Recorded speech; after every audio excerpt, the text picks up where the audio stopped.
নমস্কার। কেমন আছেন আপনারা? আশা করি সবাই ভালো আছেন। শুভলিপির ব্লগ থেকে আপনাদের স্বাগত জানাই। আজকে আমি আপনাদের কাছে একটা নতুন রান্না নিয়ে চলে এসেছি। এই দেখতে পাচ্ছেন, এই রান্নাটা আমি আজকে করেছি মানকচু দিয়ে শোল মাছের ঝোল। এই মানকচুটাকে কিন্তু আমরা অনেকে বলি মদন কচু, আর এটা কিন্তু খেতে খুবই টেস্টফুল লাগে আর খুব ভালো লাগে। আর এই শোল মাছ তো জানেন, এগুলো একটু ঝোড়া আলু দিয়ে, ওল দিয়ে, কচু দিয়ে বা এই মানকচু দিয়ে রান্নাগুলো করলে বেশি ভালো লাগে অন্য কোনো সবজির তুলনায়, বা এমনিতে আলাদা করে তেল ঝাল করলেও হয়। আর এই শোল মাছটা একেবারে খুব বড় শোল মাছ, একেবারে পাকা শোল মাছ। তাই এই মাছটাকে কোনো রকম ঝিঙে পটল দিয়ে ঝোল করলে কিন্তু একদমই ভালো লাগবে না।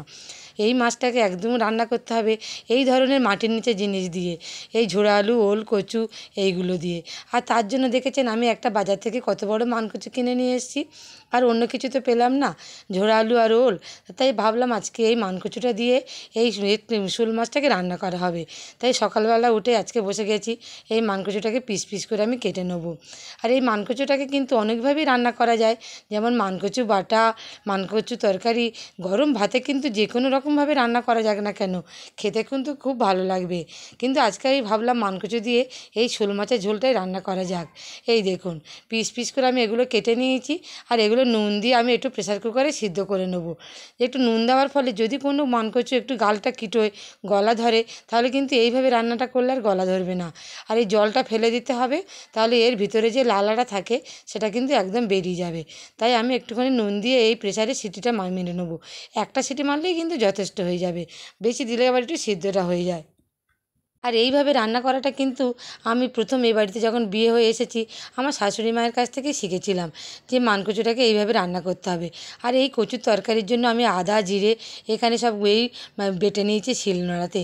আর এই তরকারিগুলোতে কিন্তু মশলার পরিমাণটা একটু বেশি লাগে, তাহলে এই তরকারিটা খেতে ভালো লাগবে। অল্প মশলায় কিন্তু এই রান্নাগুলো একদম ভালো লাগবে না। আর দেখেছেন শোল মাছটাকে কেটে ধুয়ে পরিষ্কার করে নিয়ে আমি কয়েক পিস নিয়েছি। অত বড় শোল মাছটা কিন্তু সবটা রান্না করব না। আমি এখানে নুন, হলুদ আর সরষের তেল দিলাম, দিয়ে আমি ভালো করে মাখিয়ে নিলাম। তারপরে কড়াইতে তেল গরম বসিয়ে দিয়েছি, তেলটা বেশ ভালো করে গরম হয়ে যাবে, তারপরে আমি শোল মাছটাতে এখানে ভেজে নেব। আর এখানে কিন্তু মনে রাখতে হবে এই মাছের তরকারিগুলো কিন্তু সরষের তেলে দিয়ে রান্নাটা খুব ভালো হয়। এখানে রিফাইন তেল বা অন্য কোনো সাদা তেল দিয়ে রান্নাটা কিন্তু ভালো লাগবে না, টেস্টফুল হবে না। তাই আমি কি তেলটা গরম হয়ে যাওয়ার পরে তার মধ্যে আমি এখানে দিয়ে দেবো আমার নুন হলুদ মাখিয়ে রাখা সেই মাছগুলো। আর জানেন তো, এই মাছগুলো কিন্তু একটু আগের দিন ভেজে রেখে দিয়ে ফ্রিজে রাখলে ভালো হয়, কিন্তু আমি সে সময়টা আজকে আর পাইনি। এই দেখুন, আমি এটা এই মানকচুটাকে সিদ্ধ করে নিয়ে জলটা ঝরিয়ে দিলাম। একটু সিদ্ধটা আমার বেশি হয়ে গিয়েছে, আসতে একটু দেরি হয়ে গেছে এই আর কি। হোক, কচুটা কিন্তু ভালো খেতে লাগবে।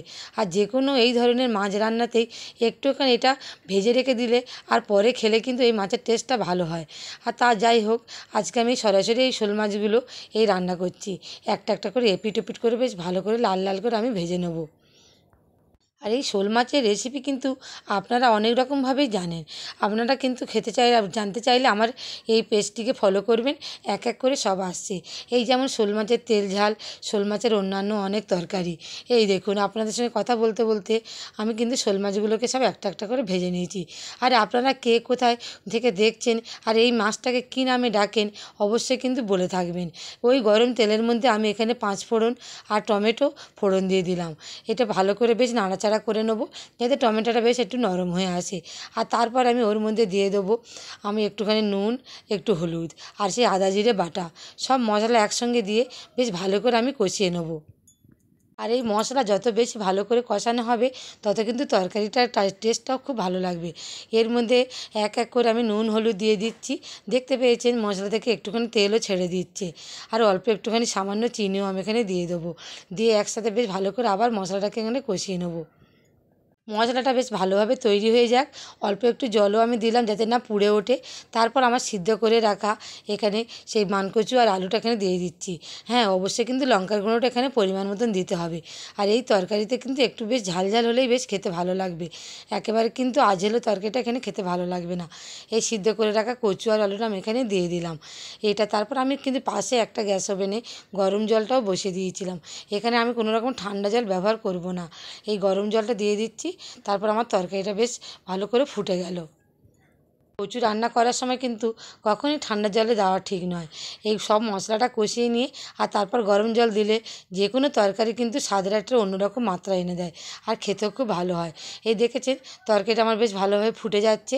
তারপর আমি এর মধ্যে দিয়ে দেবো আমার সেই ভেজে রাখা মাছগুলো। এইভাবে মাছগুলো দিয়ে একটুখানি সময় এটাকে ফুটিয়ে নিতে হবে, যাতে মাছটা বেশ ভালোভাবে ঝোলের সঙ্গে মিশে যায়। আর গরম ভাতের সঙ্গে এই রকম একটা তরকারি দিয়েই কিন্তু খাওয়া হয়ে যাবে, এর পাশে কিন্তু আর কিছু লাগবে না। কি বলেন আপনারা? তারপরে আর কি, আজকে দুপুরের এই লাঞ্চের থালিটা আমি এখানে সাজিয়ে নিচ্ছি। আর এখানে পাশাপাশি আমি আজকে একটু করেছিলাম নিম পাতা ভেজে নিয়েছি আর একটু আলু ভাজা দিয়ে মাখিয়েছি। একটা কাঁচা লঙ্কা দিয়ে কিন্তু খেতে খুব ভালো লাগে। আর এই গরমের সময় তো কচি কচি নিম পাতাটাও আমাদের গাছ ভর্তি, দেখেছেন, গরম ভাতের সঙ্গে দারুণ। আর আমি তাহলে আজকে লাঞ্চের থালিটা নিয়ে বসে পড়ি। তাহলে কেমন লাগলো আমার এই ভিডিওটি? ভিডিওটি ভালো লাগলে অবশ্যই কিন্তু লাইক করবেন, কমেন্ট করবেন। ধন্যবাদ।